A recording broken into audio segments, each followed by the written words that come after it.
Good afternoon, everybody. I think this is going to be a lively discussion, and it's going to be a lot of fun. So why don't we jump right in? Let me first introduce our distinguished panelists. Jared Bernstein, on one end, the Economic Policy Fellow at the Milken Institute, Senior Fellow on the Center on Budget and Policy Priorities, former Chief Economist to Vice President Joe Biden. Beth Ann Bavino, U.S. Chief Economist, Global Economics and Research at Standard & Poor's Rating Services.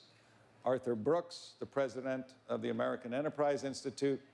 Kristen Oliver, Executive Vice President of People at Walmart U.S. And Jeff Green, a legendary investor and philanthropist. Now Jeff's worried how he's going to stand up to being legendary. What we're talking about here is how to deal with inequality and the impacts of inequality on people in the United States. And, last year we did something on is inequality a growing problem or not? And that's something that's debated, and you can see a lot of statistics. And somebody once, very smart, once told me if you torture statistics long enough, they will tell you anything you want to hear. And so we're not going to get into torturing the statistics. We're going to start with a few assumptions and talk about then what to do about it. So assumption one, we're going to turn to, if we could bring up slide 17. In the meantime, we got one. 17 basically says that inequality is perceived as a significant problem around the world. Actually, a little less so in the US than some other countries, even though we measure as having somewhat more. But if you look at it, those in the United States who believe it is either a very big problem or a moderately big problem are 78% of the population. And then if we could move to slide 16. Slide 16 is something coming from a book by two great historians that looked at cycles of history over centuries to see the things that repeated themselves. And what we've seen is that when essentially saying that when the many poor rivals the strength, the ability, and the few rich, then the unstable equilibrium generates a critical situation, either met by legislation redistributing wealth or by revolution distributing poverty. And I don't know if people have seen what's happening in Baltimore today, but so we are here today to say we are going to accept that inequality is at least at a minimum perceived as a significant problem by people in the United States. And we're going to talk about how we address it. And so all of you can be happy that these panelists are what's standing between you and the guillotines in the streets. So you need to pay attention. So let's start with one definitional issue, if we could. There's a debate, is inequality of outcome and the inequality that we have today a problem in and of itself, or is it inequality of opportunity, intergenerational mobility, that is the problem that we face today?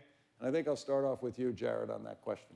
So my view is that you can't separate the two. Just to be very clear, the inequality of outcomes is best thought of as the increased dispersion of incomes, wages, wealth, economic resources between those at the bottom, the middle, and the top. And by pretty much any measure you can imagine, all of those variables are much more broadly dispersed. But you might say, okay, well, that happens in economies. Capitalist economies always have some degree of inequality. It is a lot greater than it used to be, but so what?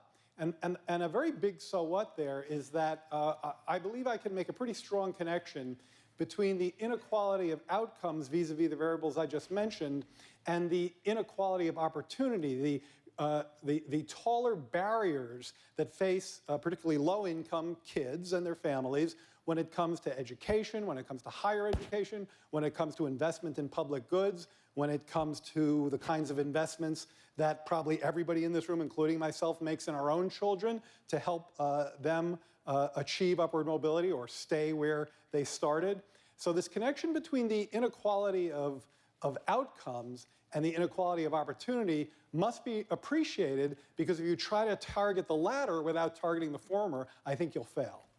Okay. Arthur, you've talked about inequality of opportunity you see as the major challenge. Do you want to discuss that? Yeah, opportunity inequality is a huge crisis in this country, and it's a major blind spot all across the political spectrum. You find that particularly on the political right today, people are sometimes unwilling to say that opportunity inequality hasn't increased. And by any responsible measure, mobility has declined, particularly since the 1980s, but has accelerated since in the past 7 years under this administration. Outcomes and opportunities are deeply linked, and the reason is because when you have lower opportunity, you're going to have lower incomes. You have lower opportunity for people at the bottom, you're going to have greater income dispersion at the top. The answer to the question that we all really want is what should you do about it? And the answer to that is almost certainly something different than what we've been doing, because we have an administration that's clearly in favor of lowering income inequality per se, and income inequality is getting worse.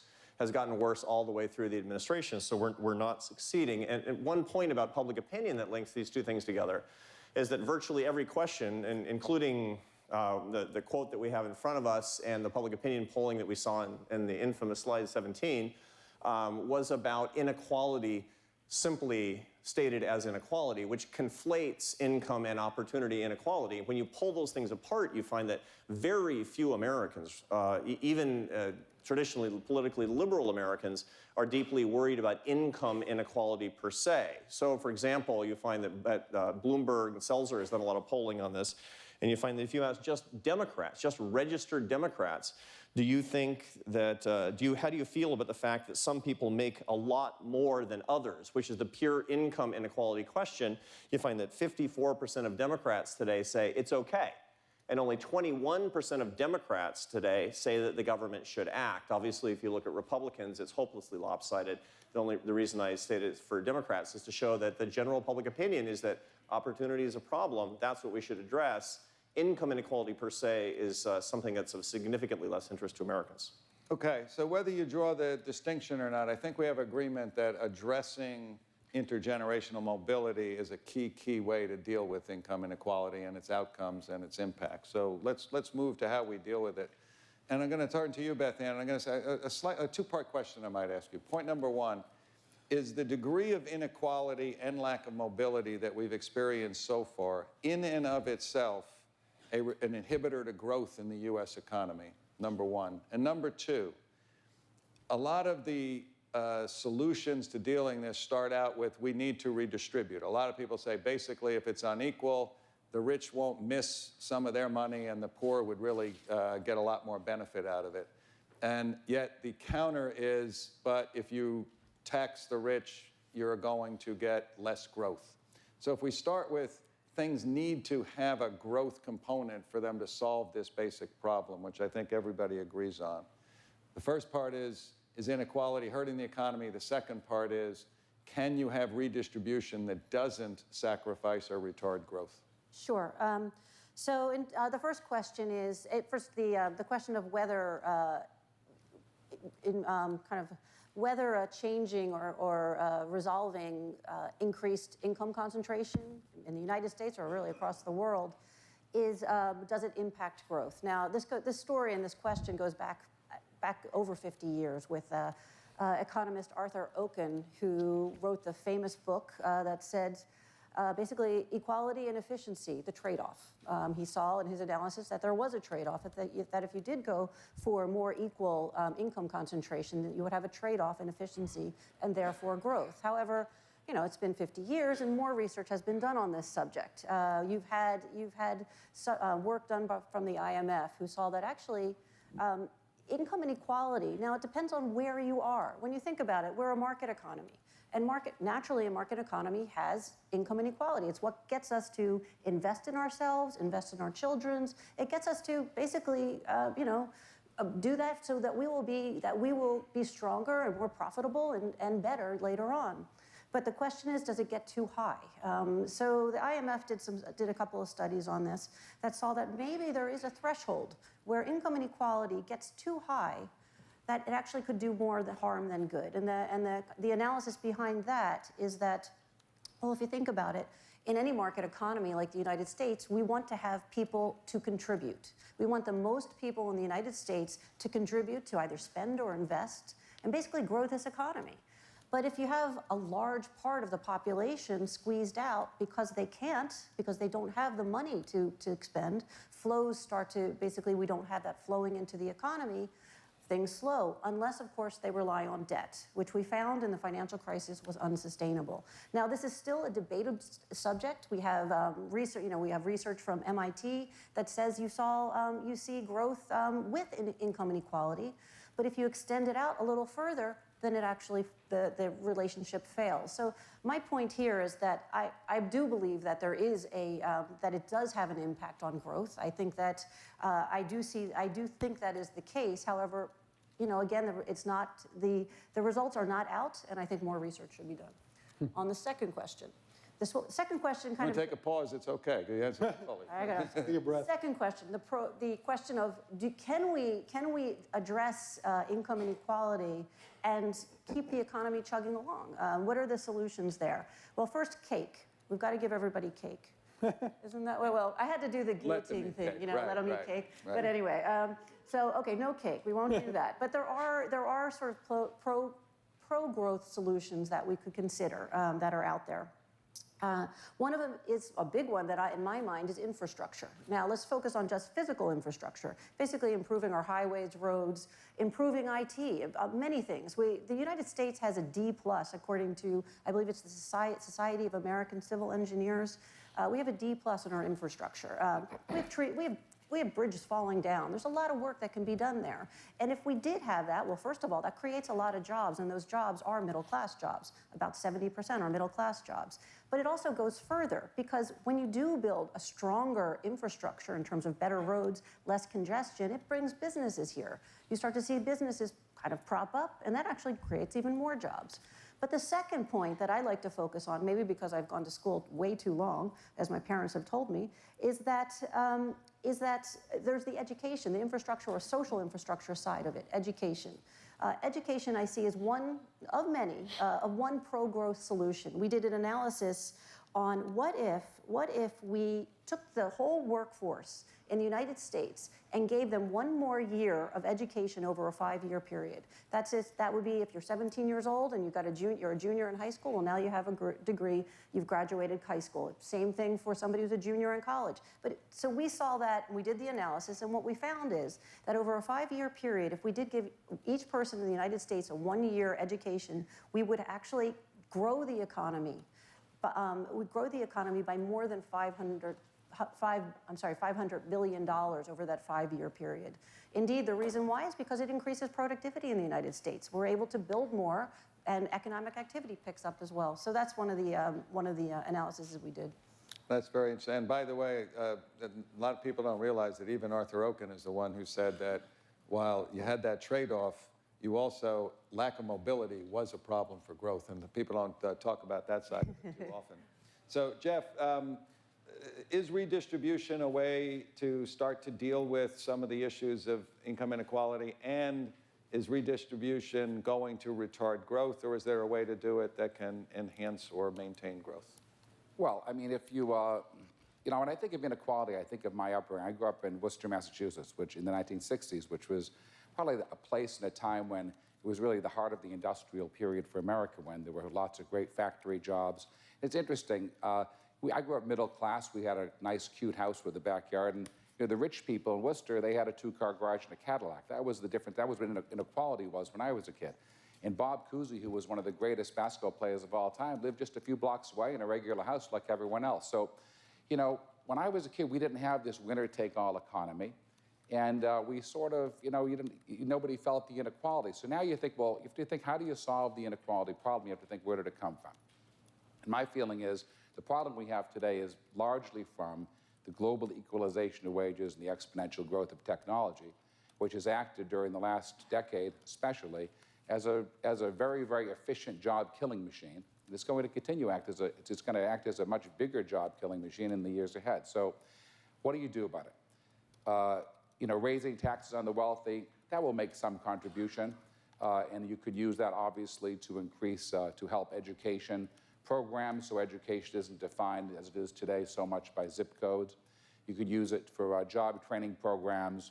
But I think that getting back to what Beth Ann said about infrastructure, on America's streets today, in most of America's cities, you have hopelessness and poverty, and below those streets you have aging pipes. Look what happened just here in Los Angeles. It was in all the news on Sunset Boulevard when the pipe exploded in the 1920s. So the fact is, if you think that because of globalization and technology, it's going to be very difficult for us to create the numbers of jobs that we could create when we were a manufacturing-based economy. So while we get through this period, this difficult period, one way to create jobs is through infrastructure. Now, I personally think that the way you fund that is through debt. I mean, right now, the interest rates are as lower than they've ever been in history. And my feeling is what you're doing is you're financing, giving hope to a generation of Americans. So, you know, if we say that we just added an extra $1 trillion to our national debt, but we were able to rebuild these underground pipes in our schools and our hospitals, and we gave hope to these people, well, what's going to happen with the global equalization of wages, eventually, equalization means they're going up in other places. So eventually we will be competitive again in a lot of places we're not now. So I think that one of the main solutions is right now is through infrastructure and through borrowing, not through overly taxing the job creators. I just want to add, you know, that's actually what they did in the Great Depression, after Yes. the Great Depression. I mean, it was basically infrastructure, significant amount, so. That's right. So, Kristen, 2 questions there because I want to pick up on something that Jeff said, and I want you to touch on something else as well. So, question number 1, Walmart has actually recently announced that they're increasing wages for their lowest wage people, and yet I think Walmart believes that just wages are not really the only measure of how you can help your employees or how the employees can move out of more difficult conditions. So, I think it'd be interesting to hear what is Walmart doing to help its employees live a good, you know, move to a middle class or better life. And second, Jeff mentioned the equalization of wages. I don't think people realize how much the equalization has already occurred. And Walmart's also done a lot of onshoring, which has something to do with that. If you could touch on the impacts of that, why you've done it, and what impacts that has on U.S. employment. Sure.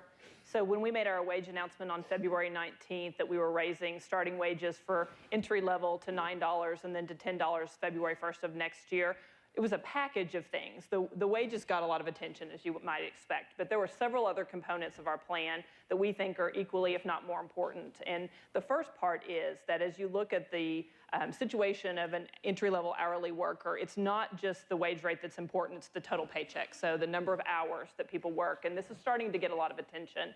So one of the other things that we are focusing on is how we can give better scheduling opportunities to entry-level workers. We have for a long time posted schedules 2.5 weeks in advance so people can plan their lives. But we are starting a program we call Scheduling Choice, which has been in pilot now for over a year and will roll at the beginning of next year, that is really about how we can get that total paycheck up. More flexible scheduling for people that need it, more fixed scheduling for people that need it, and then that times wages give a total paycheck that is meaningful. The second thing that we think is crucially important is also about how you create clear and transparent pathways to greater and greater opportunities. So we have a program called Pathways that is a training program that is really focused on how do you give people who come to us, maybe that have no skills, both the skills that they need to succeed at Walmart in retail, understanding our business model, why they are to do the things we ask them to do, and then the soft skills that we think are so important for the mobility that we've been talking about. So it's these programs all together, in addition to our bonus and paid sick leave and health benefits that we already give, that we think are really important. On the reshoring question, 2 years ago when we made an announcement about veterans, we also made an announcement about U.S. manufacturing. And since that time, we've had Boston Consulting Group kind of study our efforts to see how successful we have been. And it was an open call situation where we asked our vendors to think about how they could, looking at the economics of their situation on where they got raw materials, goods, what transportation costs were overseas, where did it make sense to produce and manufacture in the United States instead. And BCG would tell us that we've created 250,000 jobs in the United States and a total of almost 1 million with ancillary services as a result. So we feel like the reshoring effort is underway and growing stronger. That's good. So now a few other companies have announced they're raising their lowest end wage, and yet there's a lot of companies out there who still, you know, are governed by the minimum wage that exists at the federal level or at their various state levels. So Jared, maybe I turn to you. Do you think this is a time where the minimum wage being raised from here, and to what level, would be helpful to people at the lower end? Because there's a lot of debate about that.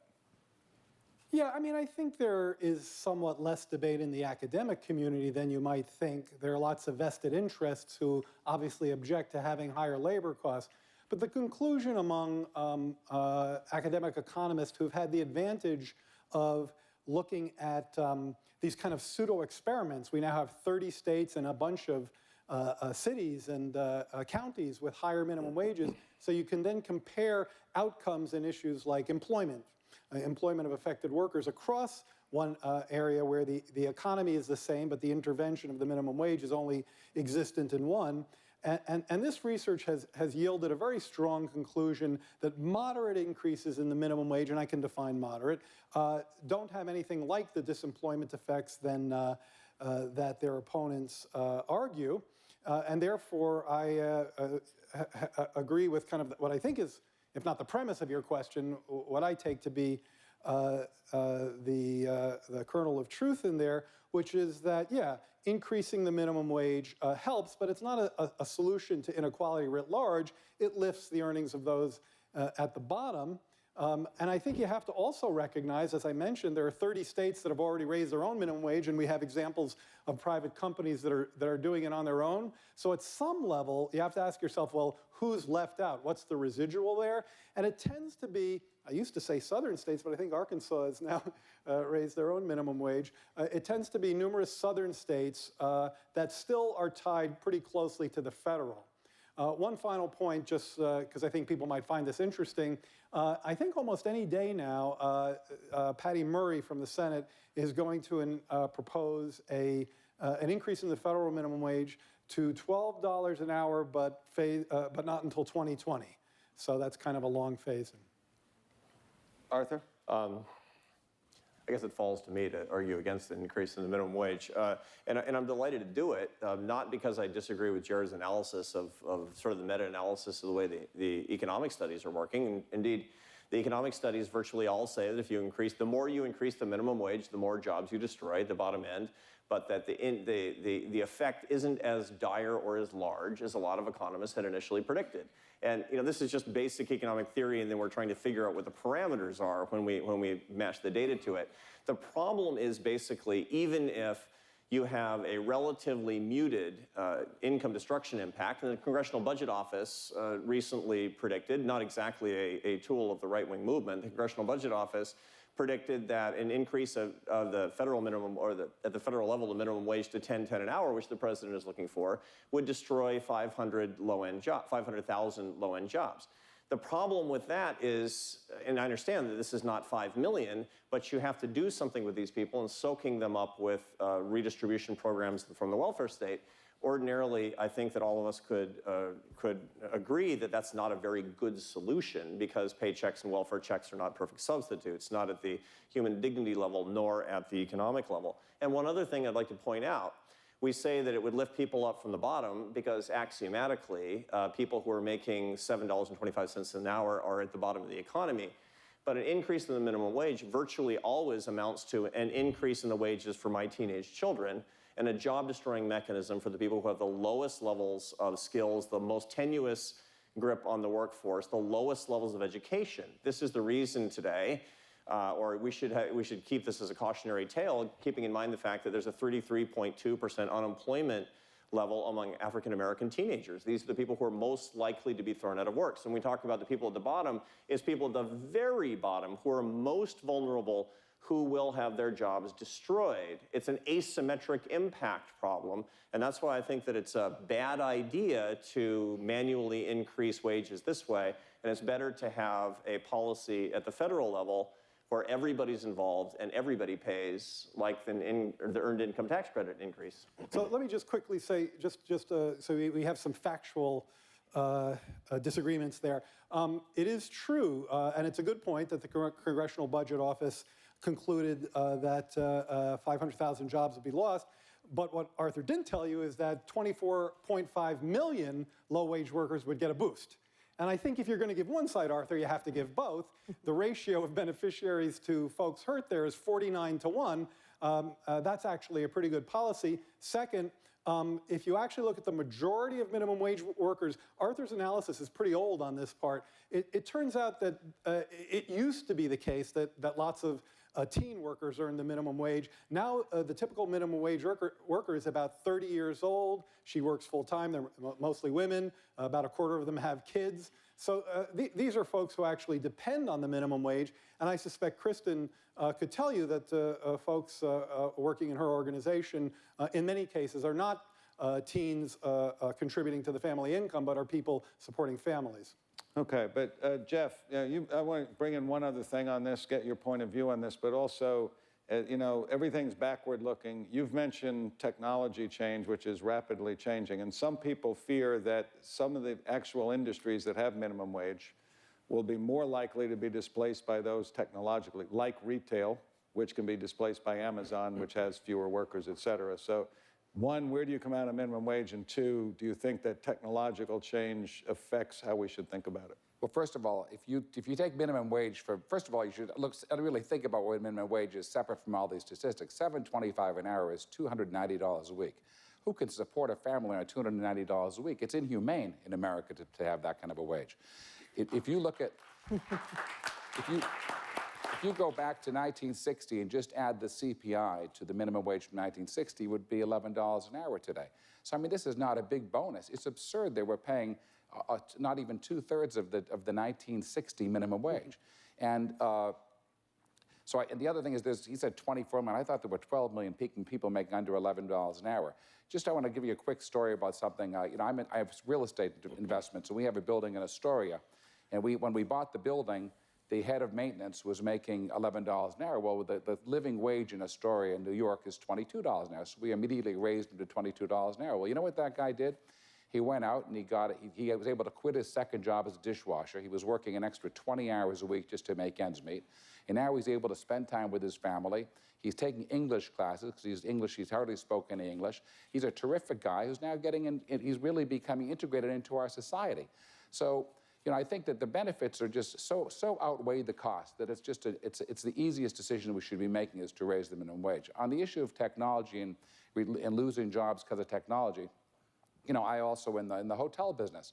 We have a hotel in Palm Beach. We have 150 employees. Let me tell you something. First of all, we don't have anybody working at minimum wage, but I cannot get a robot to carry somebody's bags up the stairs, to wash the dishes in the kitchen. If minimum wage went to $12 or $15 an hour, we would not be able to replace a single employee with technology. Of course, there'll be some job loss with technology, but let me tell you something. Most businessmen, including me, if I can figure out how to wash all those dishes in the kitchen with a robot that doesn't get workman's compensation and doesn't slip and fall and it has no benefits, of course I'm going to do that. So I think that the argument What happened to that kind heart you were throwing out there? But go ahead. Well, so I'm just saying. So I think that really we have to understand that we're entering and we're in a very, very difficult period in our country, and we have to do something about it. We can't just close our eyes and let this thing keep going the way it's going. Let me answer real quick. I understand that more people see a raise than have their jobs destroyed, but some people have their jobs destroyed. And I would never argue that we shouldn't do anything. It's an irresponsible policy solution to say, don't raise the minimum wage and do nothing.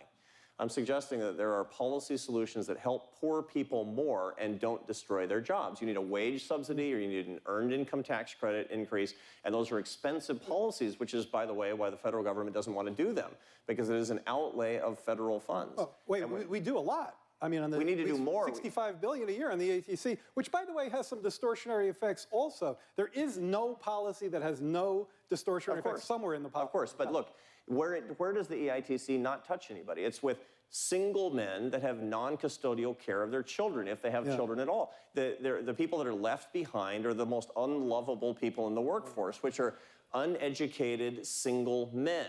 And that's exactly the people that we need to touch the most. I agree with that. Look, you can manually ratchet up their wages to $10.10 an hour and foist that onto companies, and companies will destroy a non-trivial number of their jobs and then walk away. And what?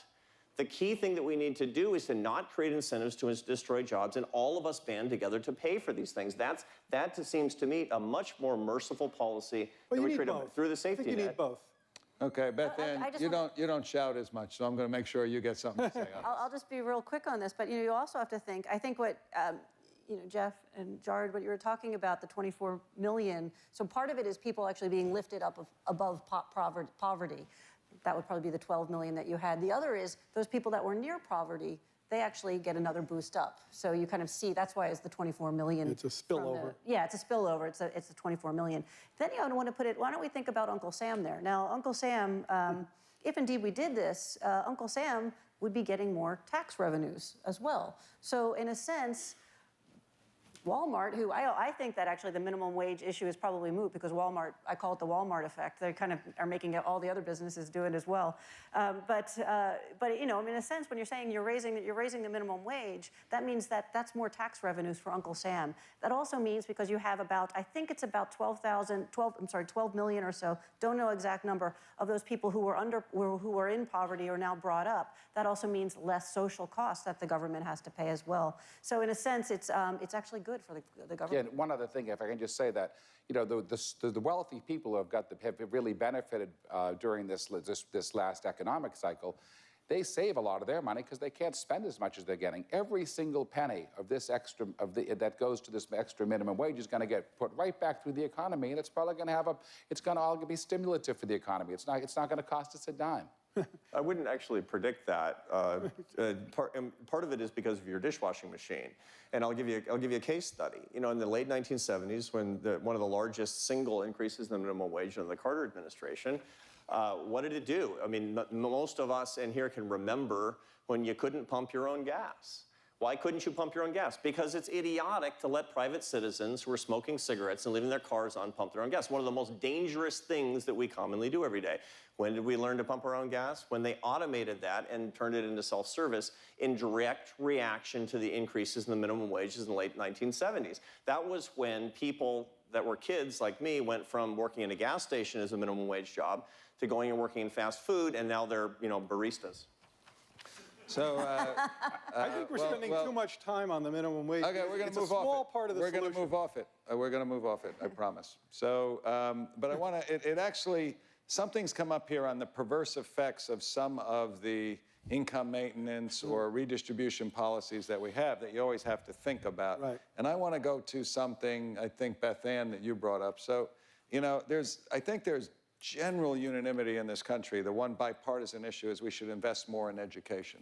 And I think that while a lot of people agree with that, the reality is we've been investing a lot in education and not getting a whole lot of return out of that. So the results of more spending on education has not been giving us improved educational outcomes. Now, a lot of people, when they study this issue, say the real issue is that by the time children enter the school system, so much of the impact has already occurred of poverty and living conditions, and that by the time they get to school, they're really way behind, and so the inequality gap keeps growing. So do we have to think about, rather than just say, okay, got to even work harder in education, when we look at, there's the pre-K issues and things like that, but there's also, what about examining how our various programs, as Arthur just talked about on EITC and other things, whether they are creating less family and more reliance on government, which is really hurting children before they ever get to our education system? I think that, so you bring up a really good point. So this whole, there's several factors that go into social mobility. One of them is education. I came from a, kind of a low income household, and I guess myself and my brother and sister were the only ones who went to college. I think my dad never finished high school. And so, it was a big deal. It certainly helped us up. And so I do see education as one of the factors, and it's one of the factors that are talked about. Another one is also going to be the family, basically the family structure. How is the family, is the family strong? Is it divided? Do you have alcoholism? Do you have other factors that are going into play? And a lot of that could actually be tied to very, very low income neighborhoods. That could be a factor. Family structure, also how much money the family has. So even if you have a very wealthy families, they can invest in their children. They can send them to pre-K. They can send them to get all that extra, basically all the, all the extracurricular activities. They can spend money on them to help them even when they're out of school. So there's already kind of a disadvantage basically at younger years, depending on how much money you have. The fourth factor would also be that even taking away from just education, but who you know, who are your neighbors, who are your friends, networking. You network at a pretty young age because those parents are networking for you. So those are all factors that go into play. In terms of education now, I would also say that one thing, I talk about some of the pro-growth solutions, and we do have to be careful because, there are, basically the cure can be worse than the disease. So you do have to be very mindful of what these solutions are.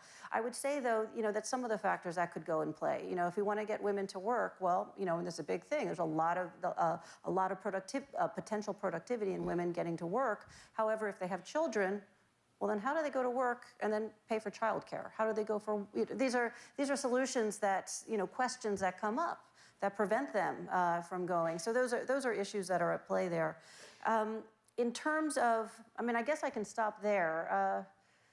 The big question in terms of, the last thing I wanted to say. So yes, there's 4 factors, not just education, that goes into the idea of how successful this child will be as it grows up into adulthood. There has been some studies done that showed that if a child from a low-income neighborhood, say 20% bracket, if they don't go to college, chances are about 45% likelihood that they'll stay in that low-income bracket, bottom 20%. But if they do go to college, the chances that they stay in that bottom 20% drops from about 45% down to, I think it's around 15%. So that does have a big factor. The question is, there's all these other things that could go into play. The fourth thing I wanted to mention real quick is that quality. I'm really a proponent of actually getting a sense of what the quality is of education. The reason why I bring this up is because in 2010, according to the New York Fed, we've seen a lot of kids go to school. The millennials are now the most educated or gotten the most education than any group in the US, any generation, but we're also starting to see pick up in defaults and delinquencies. And according to the New York Fed, where we're starting to see them is in low-income neighborhoods. And that's a worry because here we are telling kids, go to school, this is going to get you out, it's going to make you stronger, but it seems to be the reverse. And that's Okay, so Jared, let me just say, so a lot of us that grew up in lower income families and were the first in our generation to go to college, which is the way you rise up. It's interesting to me, most people that talk about that in our generation also talk about that having had 2 parents, having had a community of parents that supported each other's children, et cetera. So that has changed a lot. Right. And so, just sort of saying, well, if we just got this. So I want you to, you're probably going to torture us with some statistics. I am. But what I want to just address is anybody willing to take on, are there things we should change in our government programs that have a chance to redress this decline in family unit and support for children? Well, I will speak to that. And meanwhile, if you could load slide 11. I share I think it's probably a shared sentiment of the group and probably everyone in here of the importance of family, and the research is unequivocal that all else equal, 2 parents are better than 1, although all else is rarely equal and 2 lousy parents are not better than 1 good parent, of course. But here's the thing, Alan. I don't know what to do about that from the perspective of social policy, and what we've tried to do hasn't worked. George W. Bush actually took a pretty deep dive into this with marriage initiatives, and even the folks who were responsible for running those programs admit that they were a failure and an expensive failure at that. One thing that kind of keep in your mind when you think about this is that the increase in single parenthood, and they're mostly single moms, about 90%, is not something you just see among low-income families. It's something you see throughout the income distribution, and it has to do with something. But it's widening.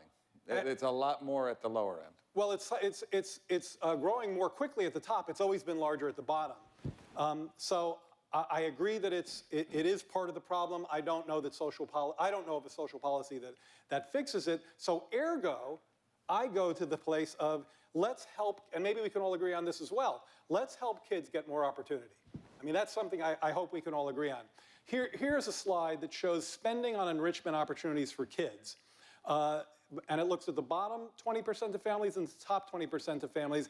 And this is the kind of spending that I mentioned before that I do like crazy on my children, and you probably do on yours, spending on books and computers and sports and all the kinds of things that upper middle class and wealthy kids do outside of school.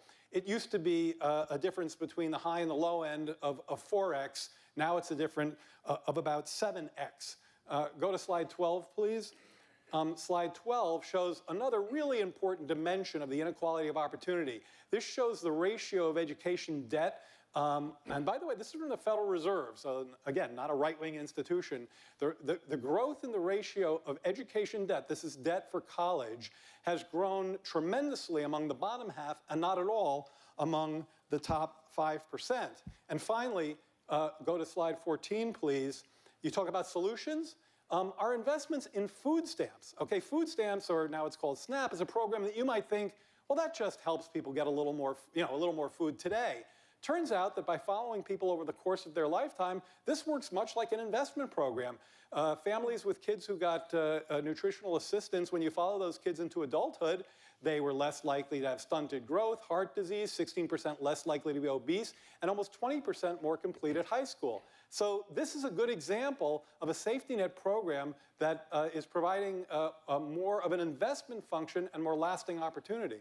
And a long-term return. So, yeah, exactly. Kristen, let me tell you, if we're having trouble with social pub, it's something like this. So everything you talked about what you do with your workers, is there anything that the government could incentivize that you see, because you have so many workers and so many programs, are there things that make a difference in the quality of the home life? You mentioned a couple of them a little bit before. Are there things that you see that actually dramatically, it's not just wages. Everybody talks about wages, but when people can't plan their schedules, when they don't have the ability to be home at the right times, are there things that are more supportive of families that could be incentivized to happen through business and government could play a role? What the government could do is a hard question for me to answer. We focus so much on what we think is within our control. The programs we talked about already, making there be predictability, giving a total paycheck, we think are foundational. It's sort of Maslow's hierarchy of needs, right? So if you do not have enough to make your bills and provide food, then you have a problem. And food stamps obviously help with that. We have always been a fairly family-friendly company, and we think that corporations making a priority on family and work-life balance is also important. And we have lots of things that we're trying to do in that space.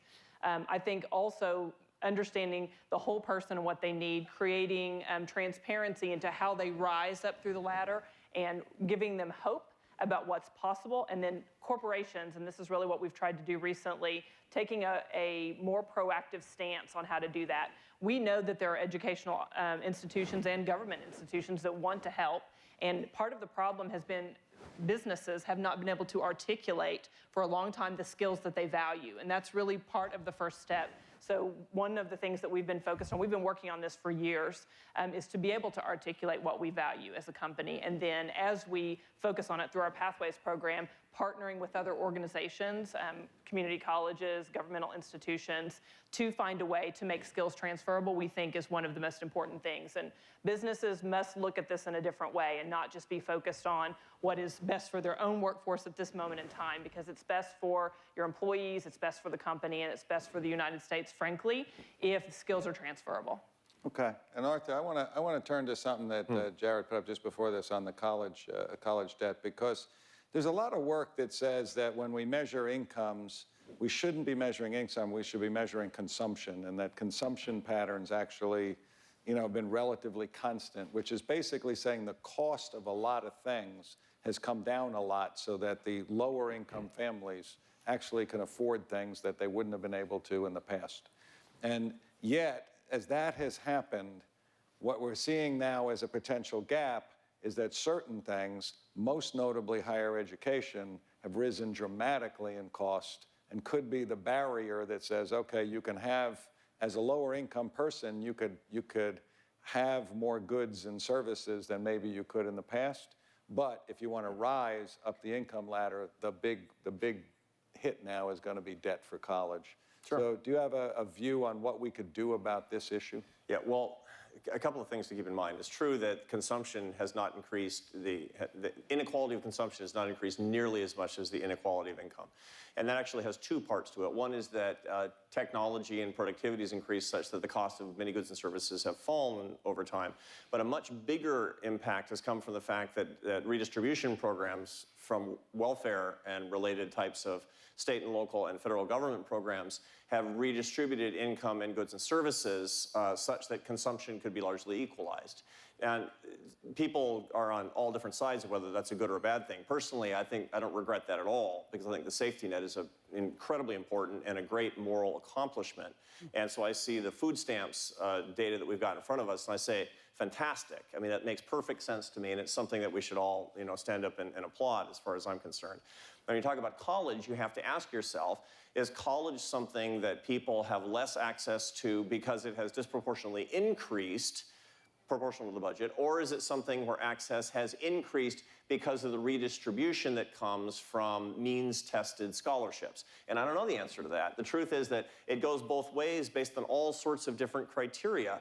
Some people will tell you in particular communities that college is a lot more affordable than it's ever been before. When you look at the cost of higher education, and we've looked at this a lot at AEI, you're looking at the rack rate of private college and state colleges. Who pays that? Well, those of us up on this dais pay that for our kids.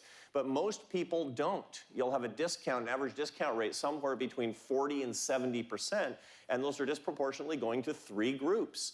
They're going to groups that are preferred because of demographic characteristics or economics, because they can't pay. In the case of private elite institutions, to legacies and to people with athletic ability.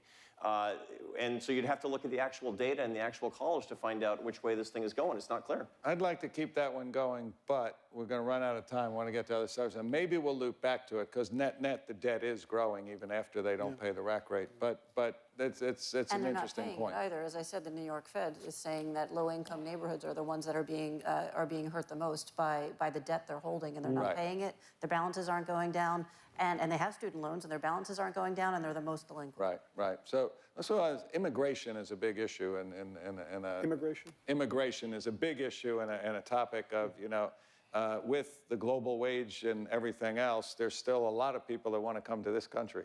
And so should we be, stopping immigration? Is that helpful to the lower income part of the economy because it's not being absorbed into the workforce?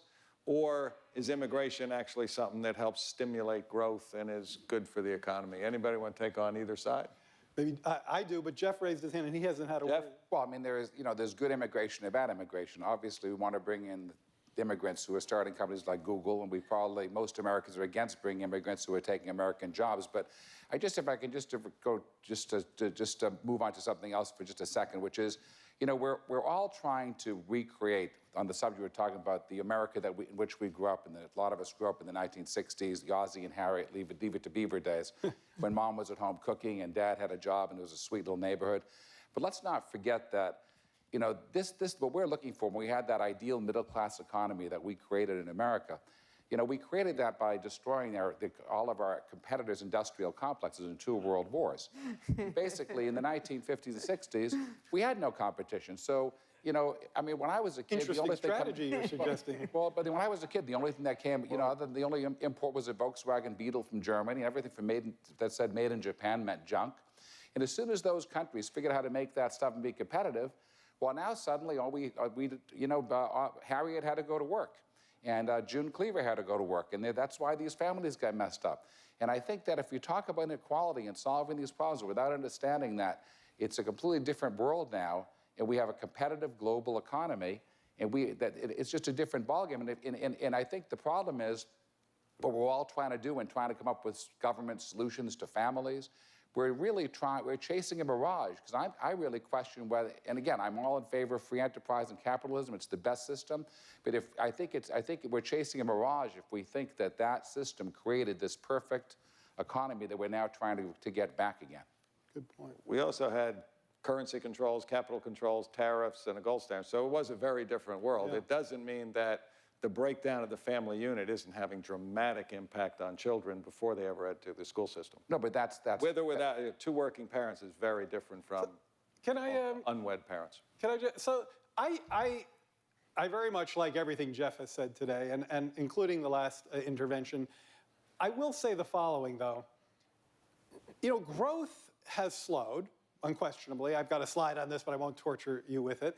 It took productivity 25 years to double in the post-war period. Now it's taken it more like 40. But it has doubled. And productivity doubled mid-40s to mid-70s, and middle-class incomes doubled. Productivity doubled late 70s to, you know, now, and middle income grew like 13 or 14%. So this idea that says if we had more growth, we'd have more income, I think we should definitely have more growth and more productivity. It's not so easy to figure out how you get there. I don't assume that it'll necessarily reach the middle class because of a set of factors having to do largely with bargaining power that have become embedded in between. It's a wedge embedded in between growth and broadly shared prosperity. So that's point one. So there's bargaining power. Talk about unions. So, I mean, bargaining power, unions are unions are small. It does sound like I'm saying that we should have a lot more unions, and I do think unions are part of the solution. But unions are 7% of the private sector workforce. I mean, if by some miracle they became 8 or 9%, which would be a reversal of trend, I can't imagine that would make a huge difference.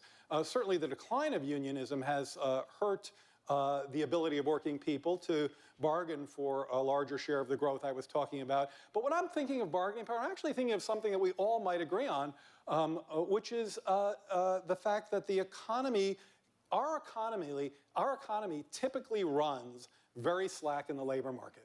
You know, we've been at full employment only 30% of the time since the late 1970s. Larry Summers calls this secular stagnation. Ben Bernanke brings in the international trade deficit issue. I think they're both right. I think workers would have more bargaining power if we had full employment, and I've got a lot of ideas of how to get there, but I'll spare you them right now. Okay. One way to do it, by the way, is to make sure we have no immigrants whatsoever. But I don't agree with that, and I actually don't make the distinction between good immigrants and bad immigrants.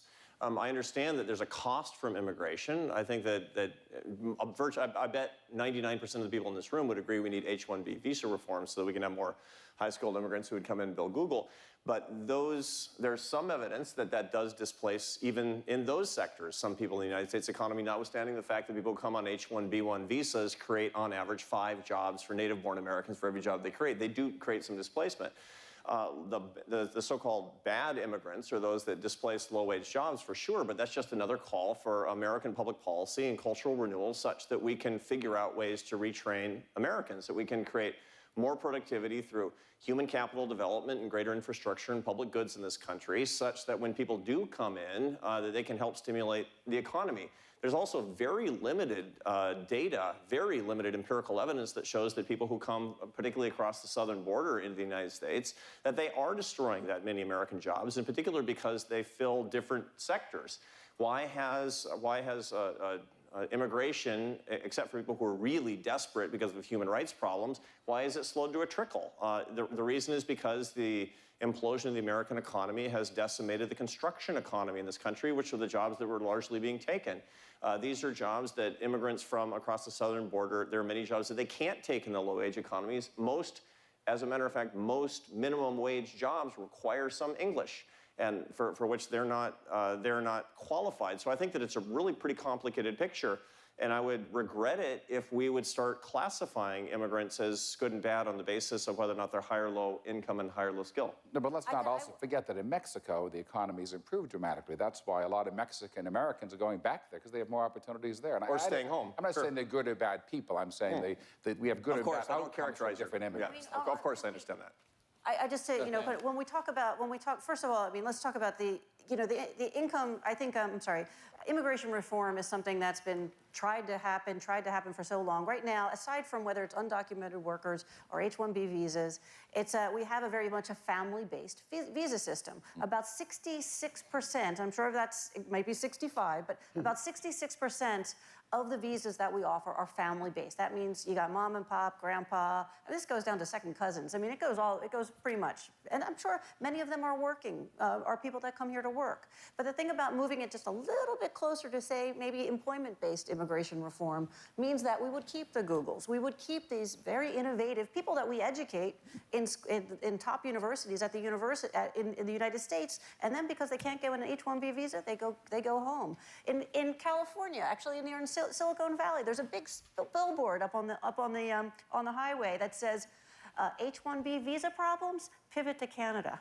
We have easier selections. And that's where, and they basically create the jobs. In terms of undocumented workers, which I think that's what you're talking about, there, I do agree with Arthur that one of the things there, well, first, I think it's probably, we're talking about, I guess they talk about 10 million that are here. Now, so if you keep them here, I think the impact would be rather small in the US. One thing to take into consideration, though, as Arthur had pointed out, is that in Georgia, there was a clampdown on businesses. You couldn't bring in our undocumented workers. But what happened was, I think all the tomatoes just rotted in the fields because nobody picked them. Nobody else would do it. So. Right. So, Kristen, let's go back to Walmart is everywhere in the country, and something caught my eye, too, that kind of said that actually encourages people to get trained to move out of Walmart and take other jobs if those are better paying jobs and better jobs for them, which I find interesting as to why that's good for the company. And what have you seen? Because as I think we're saying, it takes a village to deal with this problem. And so there's government, and there's these policies, and there's the business community. What is it that you see that employers can do, not just for their employees, but how can they impact the local economy? So we understand that we are a first employer for lots of people, and you actually do not have to have a high school diploma or speak English necessarily to work at Walmart. And we're proud of the fact that we give first jobs to lots of people, but the goal should be for us and others that the next job that someone has is not an entry-level job. And we have lots of jobs. We have 1.3 million people in the United States, and we would like to keep as many of our employees as we possibly can. But understanding that retail has turnover, we have to accept that some of them will leave us. And what we want to happen is you to have been better for having worked at Walmart. That is the goal, and we started this actually with our veterans hiring commitment a couple of years ago that our former U.S. CEO, Bill Simon, made, and we were talking about veterans returning home, we would guarantee an entry-level job for the first 12 months after deployment, and we understood that that would be a transition period for lots of people, and they would go on to other jobs. We've hired 80,000, by the way, in the 2 years we've been doing it. So I think we have to understand that our reputation as an employer and what's good for the economy is also for people to come through Walmart from time to time and go on to other positions. And I think I see more cooperation amongst business in this way. So after our wage, we've been engaging with industry on this for a long time. We were at the White House last week talking about upskilling. We were in contact with McDonald's as they were making their decisions. And so I think for retail and the fast food industry in particular, it's necessary for there to be cooperation, and I'm starting to see that. All right. So I had a few other subjects, and I knew we wouldn't get to them. So we're running out of time. I'm going to do this as a lightning round now and say, okay, we've covered a lot of areas and a lot of subjects. And again, we're trying to get to how do we help this situation. Lightning round is starting down each one. What's the single most important thing that we can do as a society to deal with this issue? And start with Jeff. Great fiscal policy, infrastructure, borrow the money at low rates, get Americans back to work. When globalization takes its course and we're competitive again, we'll be able to compete in all kinds of other areas. Kristen. Holistic view of how business can help from a wage perspective, hours perspective, and training so that people become more valuable. Arthur. Radical pro-work policies. Policies that get out of the way of job creation, onshoring money to create jobs from American companies, and destroying regulatory barriers to creating jobs, particularly for low-wage Americans. My pro-growth thing was basically, especially focusing on infrastructure of physical infrastructure. That would be roads, highways, all the things, all the grease. Basically, it's the grease that gets this economy going underneath the wheels. That would be one move that also creates a lot of middle-class jobs. But the second one, of course, is the social infrastructure that involves healthcare, education, which predominantly helps, disproportionately helps lower-income families much more. Make the achievement of truly full employment a national priority. And if an unemployment rate of, say, something like 4%, and if the private sector doesn't get you there, then the government is a job creator of last resort.